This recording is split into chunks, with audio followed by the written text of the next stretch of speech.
Hi guys, and welcome to our Premier League 2021-2022 season review.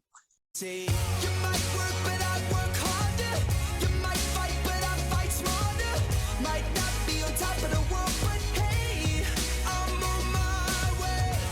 yes, another Premier League season has come and gone. And yes, I'm back with the boys once again.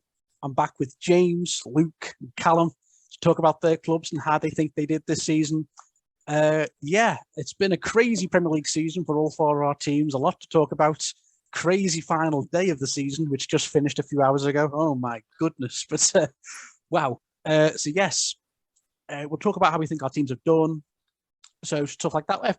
Regular viewers, they'll know. So there will be timestamps in the description if you want to get to Brighton, Newcastle, Arsenal, Liverpool, or any other bit in the video. So yeah, without further ado, let's begin with Brighton and Hove Albion and James. So yeah, James, it's been Brighton's best ever finish to a Premier League season. Where did you finish? Was it 9th or 10th? We finished 9th. Ninth, yeah. So congratulations. I mean, that's top 10 finish. Wow. So take it away. Might I add, before you start talking, I watched our prediction video earlier. You predicted them to finish 9th, and here we are. Rewind to the prediction video. I said, and you all laughed at me. I said, and I can give you the video clip if you want me to, and I can add it in. I've got a feeling like a good season. I think we'll finish 9th, and you both laughed at me. Well, I didn't laugh. I just went, okay. Callum, well, even then. Yeah, laugh. Yeah, Callum laughed. Yeah. So, what more can you say? Really, we have an absolutely fantastic season. Our best league position by a country mile. Most ever points by like 10 extra points from last year, which is fantastic. Only downside is the fact of the matter is we went on a 10-match winless run in October, November, and an 8-match winless run in like March, April, and yet we still came 9th, which shows how amazing we've done really well. We had the most draws in the league, which helped us massively. We only lost 4 times away from home, and that was linked with like wins against Arsenal, against Tottenham, the big 4-0 win against United, which was a fantastic day. And even with like our top scorer being Mope of 8 goals, only 8 team that came 9th isn't really expected. You're thinking you're going to get 15 goals maybe for a team that came 9th. So, and then our assists is literally gross with 4. That's not top 10 win thing. But yeah, our team is so good in a kind of a short sense. I mentioned Cucurella in the first video saying it'd be great. He was our best player by far, won our player of the season. I love that man. He can have everything of my own. He was fantastic. Our back 4 was fantastic. Sanchez was fantastic. Big shout out to Moises Caicedo, who came in the last like 6-7 games and has absolutely smashed it in that space time. We've lost once since he came in, and he's an absolute rock for a player who was to join Man United. He's going to be a talent. And then some younger players coming in, like Jeremy Sarmiento, who's played really well. Evan Ferguson's a young 16-year-old Irishman who looks really good. I've never been this happy in anything, and I'm so proud of our team. Trossard was fantastic. The fact that literally 25 years ago we were bottom of League 2, about to get relegated in International League and potentially go into liquidation and bankruptcy, to now being 9th in the Premier League is fantastic. So I've got to say, I'm proud of our boys. Looking forward to next season. Hopefully people don't leave. Basuma probably will go. Cucurella has been tipped to go to City for 30 million, and I'm laughing at that because he's worth so much more than that. If City thinks he's getting 30 million for that, he's got another thing coming. Shame Leeds didn't go down, but oh well. So yeah, I'm pretty happy with Brighton. Screw you, Callum, for laughing at us. I mean, I have to say, Brighton have done. I mean, it was a largely uneventful season for you. You were never really in relegation. No one ever thought you'd be where you were. You went under the radar. It was very quiet. And Newcastle and Brighton ended up being we're this close to each other again, as it seems to be every season. We're always neck and neck somehow. But I mean, credit to Brighton. You had a really good season, so I can't really say anything, to talk that down. So yeah, fair play. Watching in the next prediction video to get tip us for relegation. Guarantee you're going to say you're going to come 18th next year. Watch it. We'll see how it goes. Well, I'm looking at the table. I said this in our mid-season review, but Brighton have got 15 draws. I mean, that's the highest number of draws in the Premier League, apart from tied with Crystal Palace. If you just turn those draws into wins, that Brighton could have been top six. Exactly. So the fact that I feel like we had that 10-game unbeaten winners run, 8-game unbeaten winners run. If we turn those into wins, we could be pushing for Champions League. We could be pushing for Europa League. It's you know what I mean though. It's slim margins and I know it's just the thought of not Barcelona, like I don't know, Real Madrid. We are Barcelona. Going to the Amex. Just imagine, my goodness. I would pay a lot of money for that. Well, maybe in a few years, you never know. Well, next season. All right, is that everything for Brighton then, James? I think so. Yeah, happy. Yeah, of course. Short and sweet. Fantastic. Okay. Callum, let's continue then with Newcastle, the Magpies. Short and sweet, Callum. Short and sweet. So, I'll do my best. Yeah, what a season of two halves, if I've ever seen one. First half of the season, relegation battle, is on 11 points in our mid-season review. And then second half of the season, like Eddie Howe, the Saudi money, the players, and what a turnaround it's been. So go ahead. I predicted us to finish 14th, so we've exceeded my expectations. Finished 11th on 49 points. That's our highest finish and points since 2013 and 14. And we were actually closer to European places than we were to relegation in the end.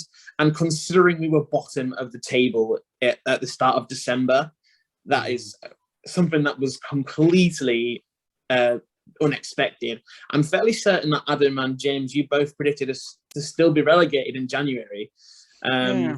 Yeah. At the time, I thought it was so bad. I was like, I can't see this turning this around, but you just did. So congrats. Yeah. At the end of the day, there was no win in the first 14 games. Bruce and Ashley, I don't know who I was annoyed more at. Ashley never got rid of him because he had to give him loads of money to pay him off, but Bruce never left in the first place. So they were both just killing the club basically. But then we had the takeover, and I won't spend too much time on that because there is a video on Adam's channel of that already, and we did the January, mid-season review already. But since then, Eddie Howe came in sort of mid to end of November. Since Eddie Howe came in, we are 6th in the form table since he arrived, and that's from the mid to end of November. And so that would leave us in Europa League places. In 2022, we are 3rd in the form table, only behind Liverpool and City. And we went on a 9-game unbeaten run between December the 27th and March the 3rd. And we've 6 consecutive wins at St. James's Park for the first time since 2003 and 4 under Sir Bobby Robson. And in the period of time where, the 2022, we've only lost to 4 teams.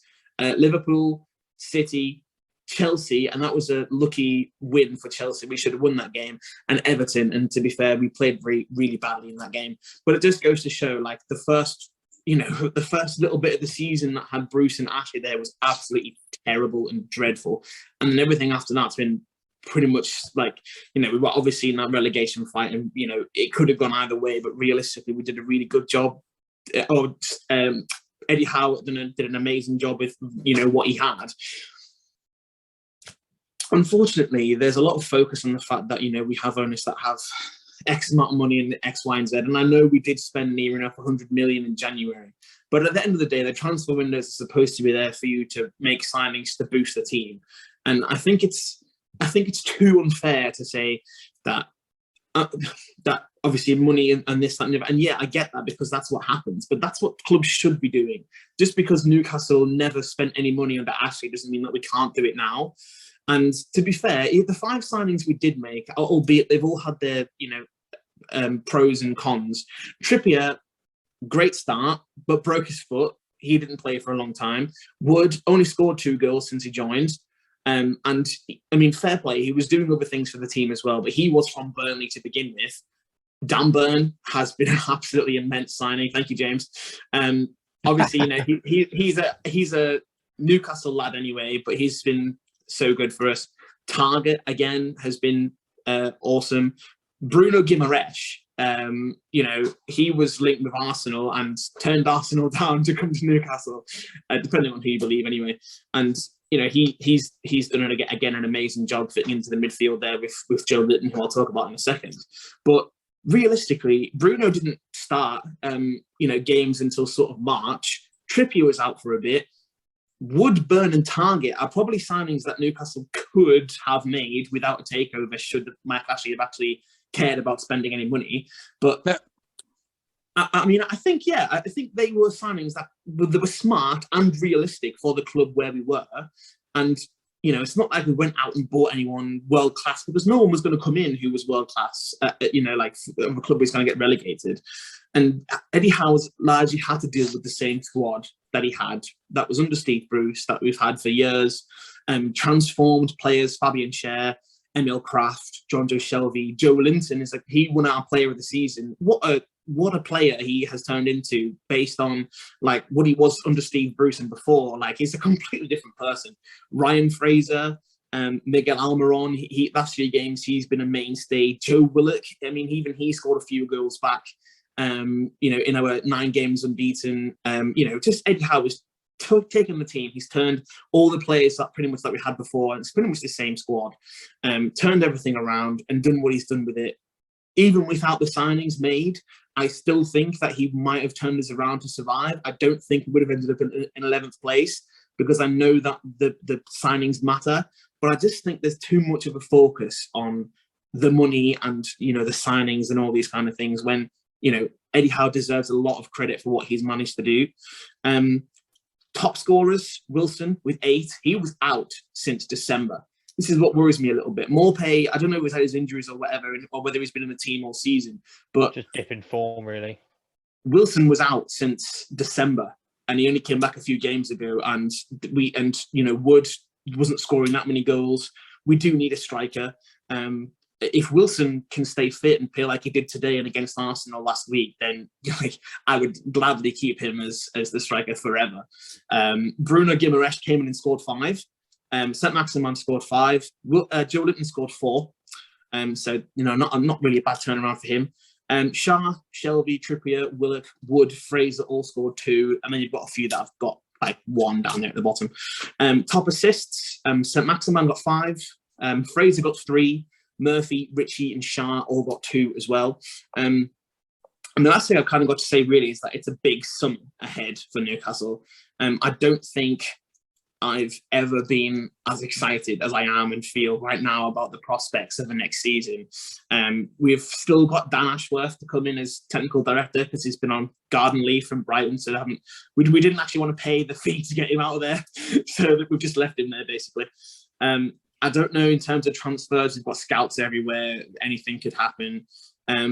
Some of the servants to the club, like Ritchie and Gale and Clark, Darlow, Fernandez, possibly, you know, I think their time has come to be passed on. Most of them are coming to ends of contracts, and we need, you know, no matter how much wealth our owners may or may not have, we still have to work within the financial fair play. So moving some of those players on to bring others in is, you know, obviously going to be needed. But so proud of the team, Eddie Howe, everything really coming from where we were at the bottom of the table.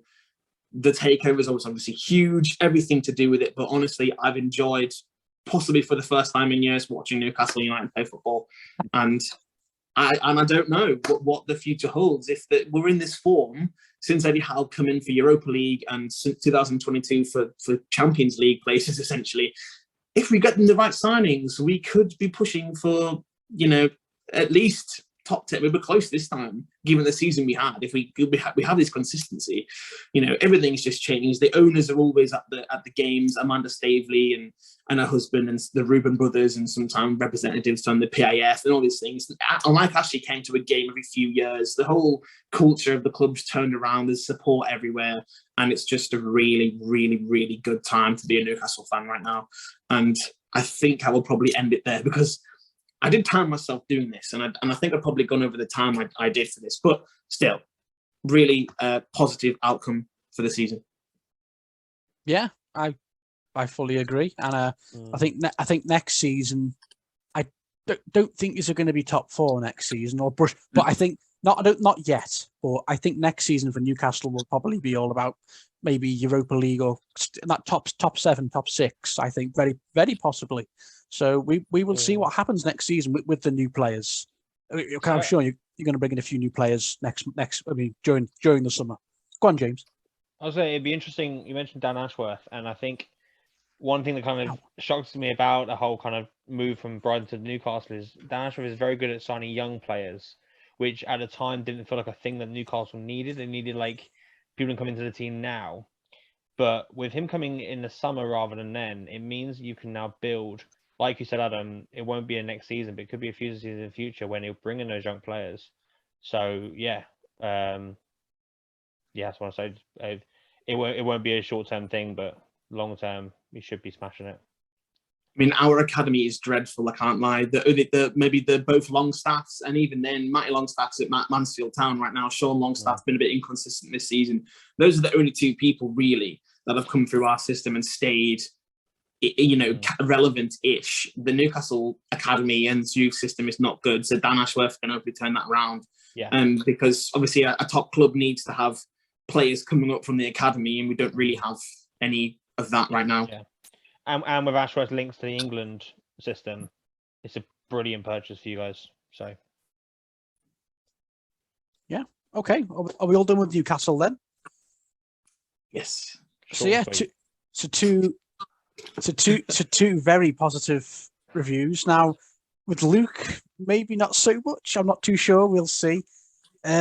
Luke, let's continue then with Arsenal. And I think a lot of Arsenal fans, bittersweet, really, kind of similar to us, that the final day of the season, because even though you absolutely smashed Everton 5-1, thank you, you haven't got 4th place. Sadly, Tottenham have beaten us to it. That must be very annoying. But yeah, take it away. Sorry, I'll just leave that there. Sorry. Well, I think you've all got a bit of I don't know what the right word is to use. You've all done us this season, pretty much. Newcastle at home, Brighton at the Emirates, Liverpool home and away. But yeah, I think bittersweet was the right word to use, because, as I was saying to you before we started, Adam, we started the season very poorly with those 3 losses against Brentford, Chelsea and City. And then Arsenal, we went on a big, unbeaten streak and picked up a bit of form again, went up the table. I think the biggest cost to us this season was probably the January transfer window, letting Aubameyang go, and we just haven't had any goal scorers in the team. I was just looking today, because Gabriel scored his 5th Premier League goal of the season, so I was intrigued to look against Lacazette. And Lacazette's been our main striker all season, except for the last 6-7 games when Nketiah was brought in. Lacazette's only managed 4 goals, and I think 2 of them were penalties. So one of our centre-backs has scored 3 more non-penalty goals than Lacazette has this season, which is embarrassing. But yeah, we didn't bring in another striker. And as Callum mentioned before, with Bruno Guimaraes, we could have done with him in midfield, because when Thomas Partey's been injured, we've got Mohamed El Neni to come in, and well, there's rumours that he just signed a new contract today, a year extension, but he's not good enough to replace the likes of Partey or Xhaka in the midfield. We have had some bright sparks this season, like Saka has had his best season for us. In the Premier League, he scored 11 goals and had 7 assists. It's almost double figures for goals and assists, and for he's 20 now, 21 maybe. But for that age, it's excellent numbers. Like, he's got more goals and assists than Phil Foden, who's won Young Player of the Year, so I don't know how that works. Smith Rowe, he scored 10 goals himself, but most of them came before December. He hasn't really done much since then and got 2 assists. And Martinelli and Ødegaard have both chipped in as well. So it's been the young guns that have propelled us forward this season, with the senior players being the ones you'd expect to be the ones that show the young guns how to play, but it's been the opposite way around again this season, which is not what you want, because you want the experience in games like against Newcastle on Monday night, when you need those senior players to step up and lead by example. But I'd say that was probably our worst performance of the season, even though we lost against City 5-0. Just pathetic when everything was on the line. Like, as the Amazon documentary is called, All or Nothing, and it ended in nothing. God, I forgot you've got an Amazon documentary coming. Oh, Yeah. yes, that'll be. For this season, I can't wait to watch. I loved Tottenham's and Sunderland's, although Sunderland's was not all or nothing. But yeah, go on. Sorry, go on.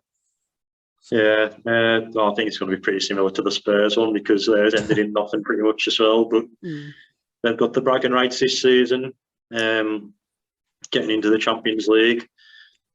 I'm quite happy being in the Europa League for now, because I don't think our squad is ready for playing Bayern twice again every season and getting hammered by them, as we used to do. 10-2 in aggregate. 10-2 in aggregate. Yeah. I can't be bothered with that just yet. Yeah. We've been heavily linked with players like Gabriel Jesus, who I think, well, he definitely can't be any worse than Lacazette, who I think he's leaving on a free.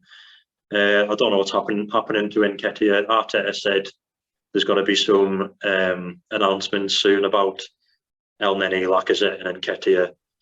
And as I say, I think El Neni's already signed on, so we'll see about the other two. As well as that, we do need backup for the likes of Thomas Partey, as I mentioned before.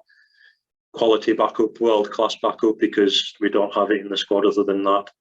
Same with Kieran Tierney. As soon as he got injured, we lost a lot of threat on that left-hand side.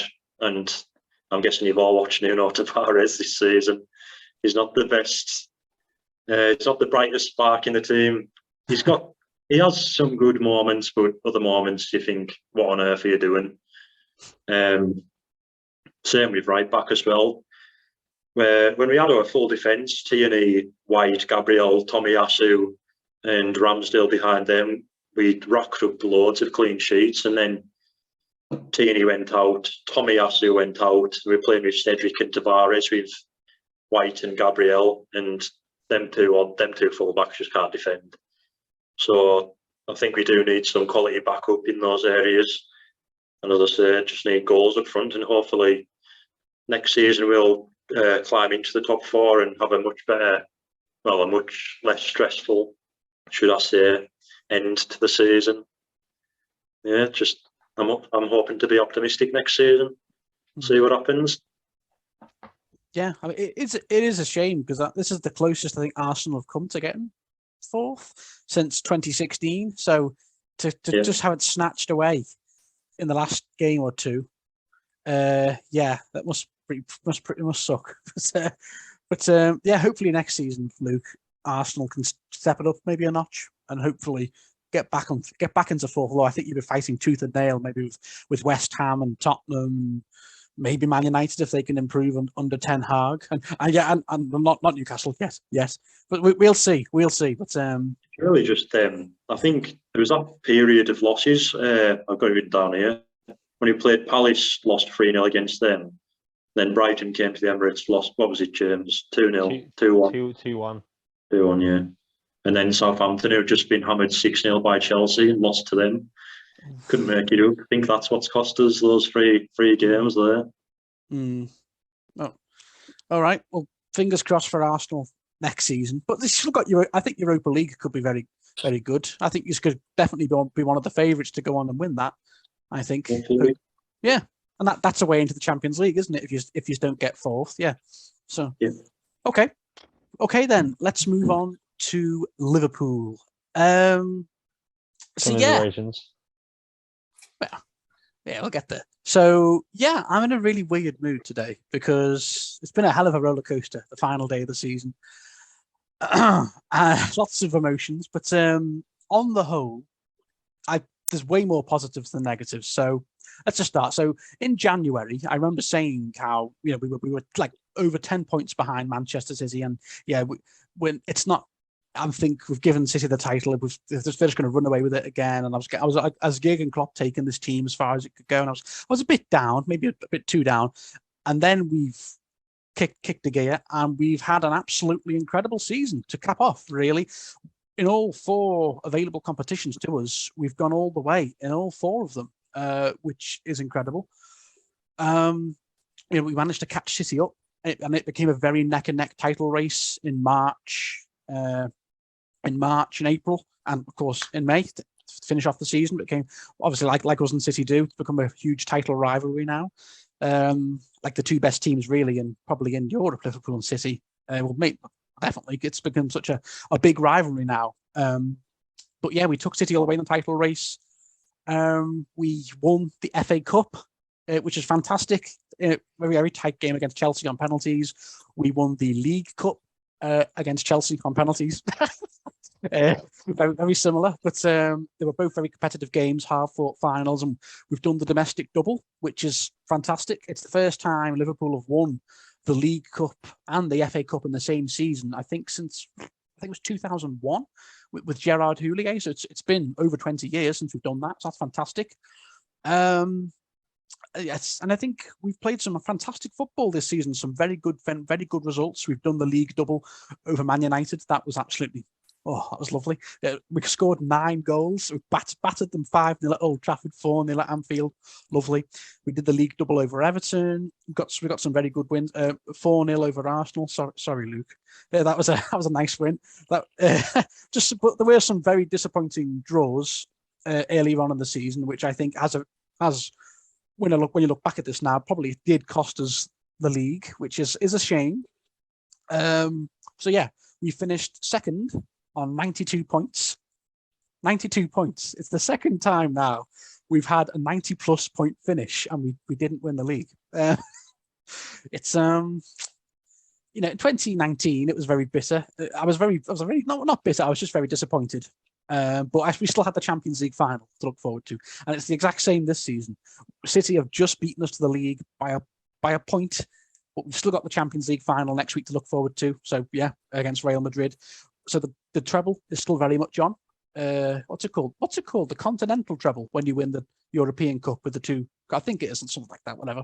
So yeah, hopefully we can do the treble against Real Madrid next week. That's still a fantastic season, despite the fact City beat us to the league today.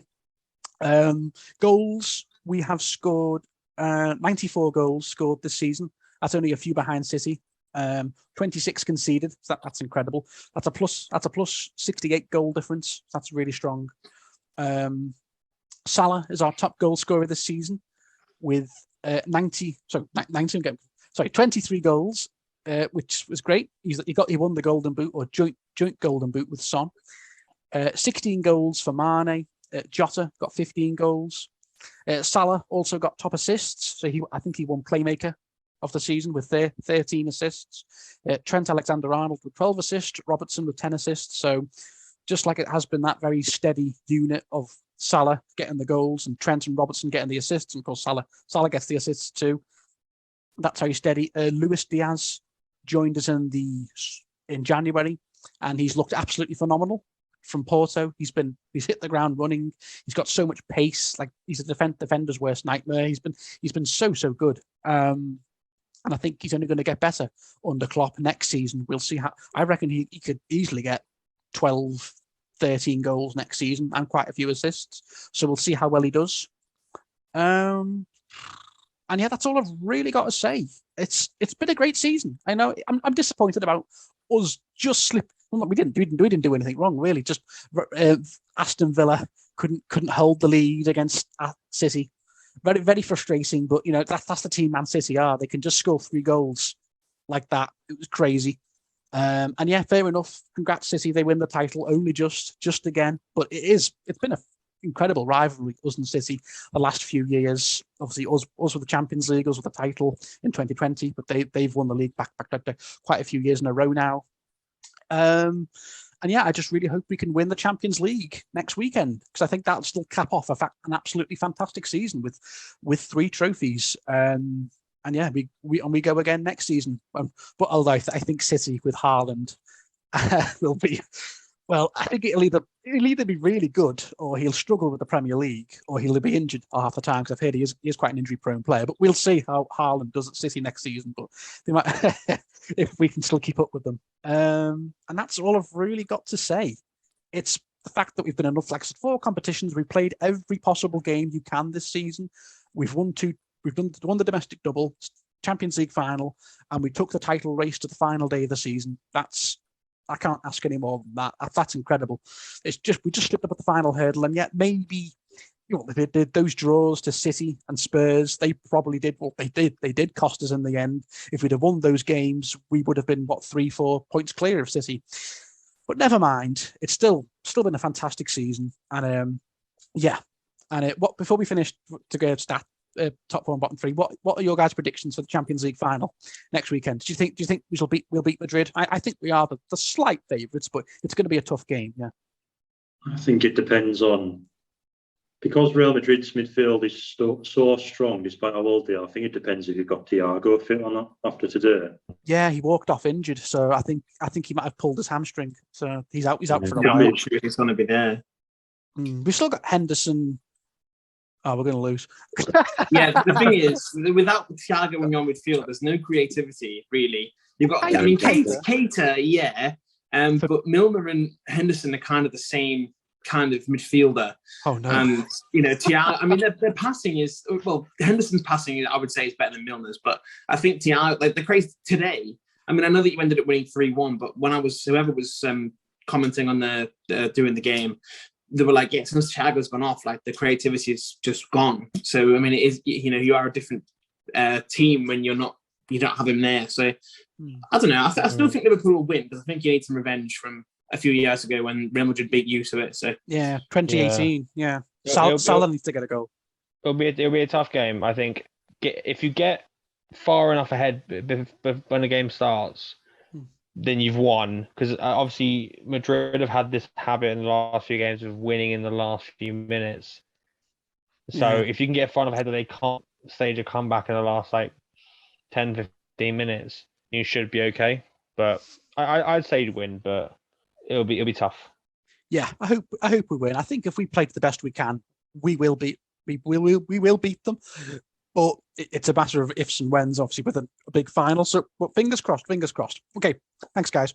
So let's quickly cap off then. So let's go over the top 4. If you guys want to have any comments on the top 4, so of course, City won the league, 93 points. Liverpool 92, Chelsea 74 points, and Tottenham on 71. Any comments on the top 4 or the European places? I mean, City. I mean, they've had Gabriel Jesus, but it's quite remarkable. I mean, they obviously don't have Haaland this season. I think it's quite remarkable what they've done with not really having like an out-and-out striker. They've played Sterling there. They've played loads of people there. Gabriel Jesus started scoring a bit more. He scored 4 in a game the other day, a couple of weeks ago against someone, didn't he?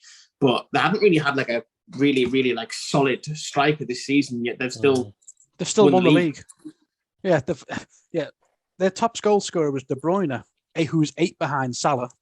Fair enough. So, okay, that's basically and the European spot places. It was Arsenal, Man United, and West Ham. Although West Ham, I think, have missed out on. Are they in Conference League? Conference League, West Ham. Yeah. Because Brighton beat them today. I was excited because when West Ham went 1-0 up, Newcastle were 10th and Brighton were below, and I was like, "Come on, West Ham!" But Brighton ended up winning. So. We are too good. We are massive. I can't believe Man United finished above West Ham. Come on, West Ham have played really good football this season. They don't deserve to finish 2 points behind Man United, who've had their worst season in ages. But okay. United finished on 0 goal difference, which is crazy. I know, Seeing yeah. how many goals Ronaldo scored. If it wasn't for Ronaldo and De Gea, my God, United would be like 12th, 13th. They've been so good. Today, wasn't it Wilfred Zaha? Didn't he win? Didn't he score today? They lost in front of Eric Ten Hag today, didn't they? They drew. Oh, they won. They won. Sorry, they won. No, they won. Yeah. Okay. All right. Then let's talk about relegation quickly.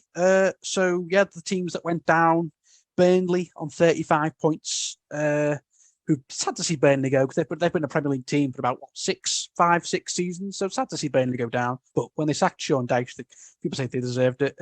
19th, Watford 23. They've had an awful season, and 20th, Norwich 22 points. That's awful. That's not that much better. It was inevitable. It was. Minus 61 goal difference. Norwich and Watford were always. I'm pretty sure we said at the beginning of the season. Yeah, we said at the beginning of the season. We said that would go down. Oh yeah, There was a toss-up between. I think all of us had Norwich and Watford to go down, and I can't remember who I said. I think it might have been Southampton or something, but I mean, well, they were close there in the end. But you know, I think it could have been Burnley? I mean, I suppose so. Really, Newcastle sent them down today, actually, with the loss. If they'd have drawn, or you know, they would have taken lead. I mean, my family are Leeds supporters, so I'm glad Leeds didn't get dragged down there. Ideally, it would have been Everton who got relegated, but never mind. Yeah, don't remind me. I was really believing Everton were going down at one point, and it didn't happen. But never mind. Okay. And then let's finish off with stats then. So if you guys got the stats in front of you, so we'll just do the main four, so like goals scored, assists. So, James, do you want to start with like the top 6 goalkeeper clean sheets of the season? Top 5 or 6 assists, right? Salah, obviously you've said already, has 13.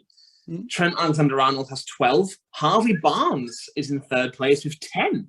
Such Barnes. Oh no! Yeah.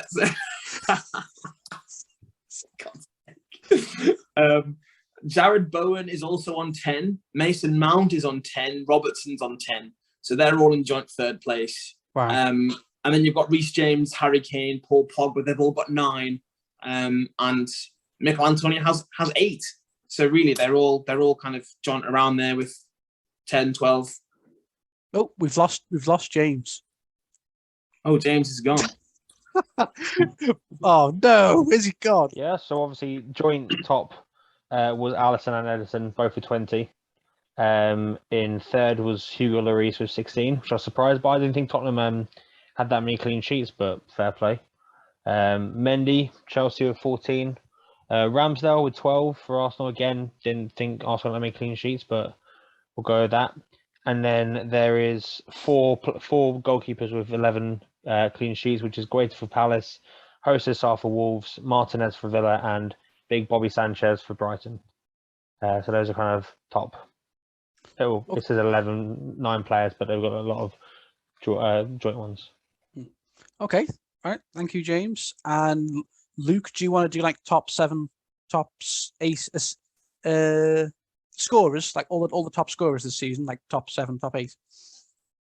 Yeah, so I was looking very close between Salah and Son for the last few games. I don't think Salah's really done that well since AFCON, has he? He was miles ahead and then the gap just slowly closed in. But they both got the golden boot anyway. They'll both get 1 each. Yeah. Ronaldo, despite Man United's season, finishing on 18. Oh, sorry. Salah and Son both finished on 23 goals. Ronaldo finished on 18, despite how bad Man United were in all aspects of their game. Harry Kane, despite having his slow start to the season, managed to finish on 17 goals.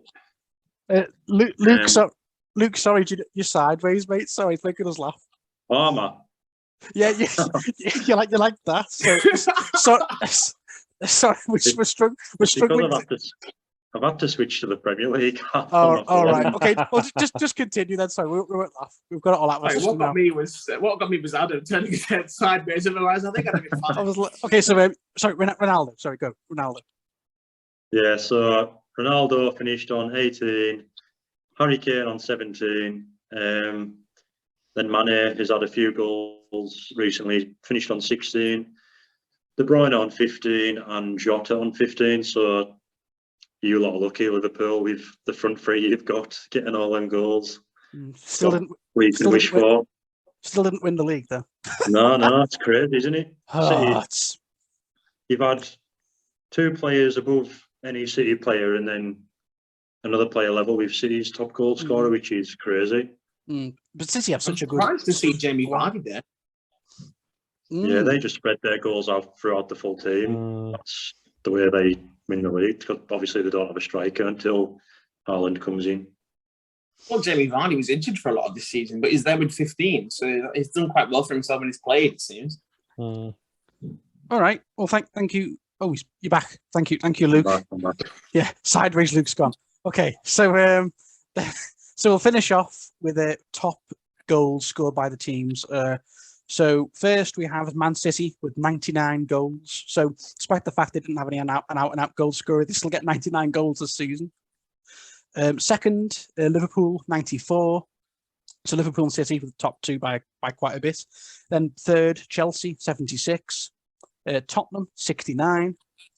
Leicester 60. Leicester got 62 goals. Jesus, they got like 10th this season, didn't they? Or 9th or 8th? Sorry. 8th. Anyway, 8th. Yeah.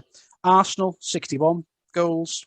West Ham 60, and top 8, and Manchester United with 57. Yeah. So. And Newcastle got 2 more goals than Brighton. And we still finished 2 places above you. I don't know. What was the goal difference? Yeah, Brighton are quite far down. You're 15th. 42. Yeah, we don't score a lot of goals, but we keep clean sheets. Despite, I think it's like 42 goals scored, 44 conceded. It's a bit, again, shouldn't have finished 9th on those stats, but we'll take it. Yeah, Everton got a goal more, but that just shows you if you keep clean sheets, then yeah. Norwich got 23. Oh, poor Norwich. Just no goal scorers. Okay, all right. Well, we conceded a lot more goals than you. We conceded 62. Ouch. All right. Minus 18 goal difference. You've got a minus 2 goal difference. Who? Oh, Brighton. Yeah. All right. Well, we'll leave it there then, guys. Thank you so much for all joining me. It's been an absolute pleasure as always. Yes, and the 4 of us will be back in a few months' time with our prediction video for the new season when it all starts again in August or July/August, whatever. So yes, we'll be back in a few months for that, for the 2022-2023 season predictions. So yes, thank you all for joining me, Luke, Callum, James. It's been a pleasure. And yes, we hope you enjoy the video. We hope you all have a lovely summer, and we will see you all in a few months' time when the next season begins. We go again. So bye, guys. See ya. Yeah.